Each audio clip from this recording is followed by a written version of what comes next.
नमस्कार। इस अंक में आप सभी का बहुत बहुत स्वागत है। पिछले कुछ वर्षों में बिहार में शिक्षकों की नियुक्ति में बड़ी अनियमितता देखी गई है। इन अनियमितताओं की जांच पटना हाई कोर्ट के आदेश पर निगरानी विभाग द्वारा किया जा रहा है। इन शिक्षकों के ऊपर मुख्य रूप से ये आरोप था कि उन्होंने फर्जी सर्टिफिकेट, फर्जी मार्कशीट, फर्जी दस्तावेज के जरिए ये नियुक्ति पाई है। इसी कारण से पटना हाईकोर्ट ने सभी शिक्षकों के प्रमाण पत्रों और दस्तावेजों के जांच का निर्देश दिया है, जिसमें अभी तक लगभग 3000 शिक्षकों के प्रमाण पत्र या दस्तावेज फर्जी पाए गए हैं। उन प्रमाण पत्रों में हेराफेरी की गई है, अंक सीट में नंबरों में हेराफेरी करी गई है, नाम, पिता का नाम आदि में भी बड़ा हेरफेर हुआ है और यह भी पाया गया है कि कुछ शिक्षकों ने नाम बदलकर किसी और का भी मार्कशीट लगा दिया है।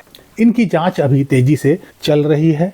कुछ शिक्षकों पर एफआईआर भी हुआ है। इसी बीच बिहार के अररिया से एक और नया मामला सामने आया है। यह थोड़ा अजीबोगरीब लगता है और उसकी भी जांच अब संबंधित विभाग द्वारा किया जा रहा है। अररिया जिले में संचालित संस्कृत विद्यालय में उम्र में हेराफेरी करके नौकरी पाने का एक गंभीर मामला सामने आया है। शिकायतकर्ता सागर कुमार झा ने आरोप लगाया है ब्राह्मणी विनोद संस्कृत उच्च विद्यालय डोरिया अररिया में सेवारत शिक्षक ललन झा ने उम्र में हेराफेरी करके नौकरी पाई है और अभी बतौर शिक्षक वे ब्राह्मणी विनोद संस्कृत उच्च विद्यालय डोरिया अररिया में बतौर शिक्षक सेवारत हैं। उन्होंने न केवल आरोप लगाया है बल्कि इसका प्रमाण भी दिया है। उन्होंने अपने शिकायत में कहा है कि 2003 के वोटर लिस्ट में ललन झा की उम्र 32 वर्ष थी और यह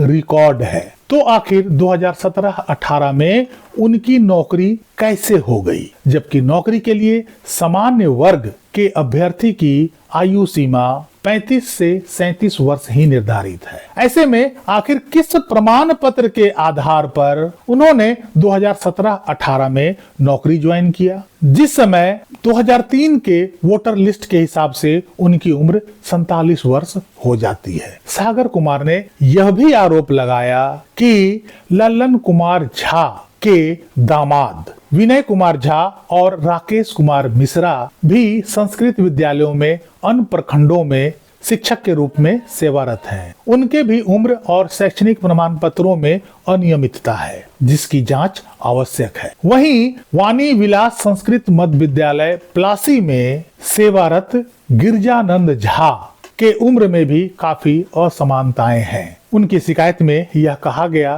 कि आवेदनकर्ता का 2 अलग अलग वोटर लिस्ट में अलग अलग उम्र बताया गया है, जिसमें 2003 के वोटर लिस्ट में उनकी उम्र कुछ और है और बाद के वोटर लिस्ट में उनकी उम्र कम करके दिखाई गई है। इस शिकायत पर इस मामले में जिला शिक्षा पदाधिकारी ने संबंधित स्कूल के प्रिंसिपल से आरोपित शिक्षकों के शैक्षणिक प्रशैक्षणिक प्रमाण पत्र, नियुक्ति पत्र और अन्य दस्तावेज की मांग की है ताकि उस पर जांच किया जा सके। यह शिकायत निगरानी विभाग, डीएम, डीओ आदि को भी भेजा गया है और शिकायतकर्ता ने संबंधित विभाग के पदाधिकारियों से जवाब मांगा है कि आखिर जब इनकी उम्र 2003 के वोटर लिस्ट में काफी ज्यादा थी, बाद के वोटर लिस्ट में इनकी उम्र कम कैसे हो गई है और यह किस प्रमाण पत्र के आधार पर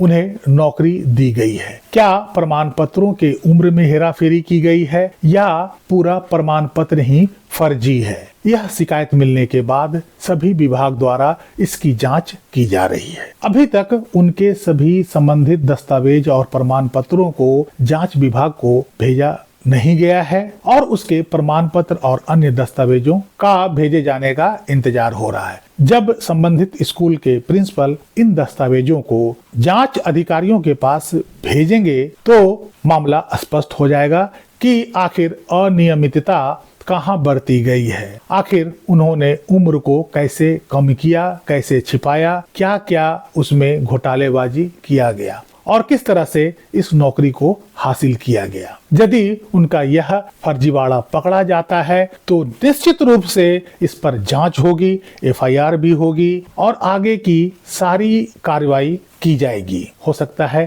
कि मामला सही होने पर मुकदमा भी चल सकता है, जेल भी जाना पड़ सकता है और उनको अभी तक दिए गए सैलरी की वसूली भी हो सकती है। मामला अभी जांच के दायरे में है, अभी इसमें कुछ निश्चित नहीं कहा जा सकता है। लेकिन जब से बिहार में शिक्षकों के फर्जी प्रमाण पत्रों की जांच शुरू हुई है, नए नए मामले निकलकर सामने आ रहे हैं कि कितने सारे शिक्षक क्या क्या हथकंडा अपनाकर नौकरी को हासिल किया है। हालांकि अब वे सारे हथकंडे फेल होते हुए नजर आ रहे हैं। नौकरी पाने के लिए इस तरह का फर्जीवाड़ा और अनियमितता को किए जाने का समर्थन कोई नहीं कर सकता है।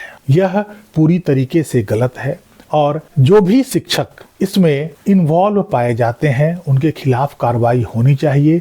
लेकिन उनके खिलाफ भी कार्रवाई होनी चाहिए जिन्होंने इन शिक्षकों की नियुक्ति में मदद करी है, जिन्होंने ऐसा फर्जीवाड़ा करने में मदद करी है। आखिर जो जांच आज हो रही है वो जांच उस समय क्यों नहीं की गई थी जिस समय शिक्षकों की नियुक्ति की जा रही थी।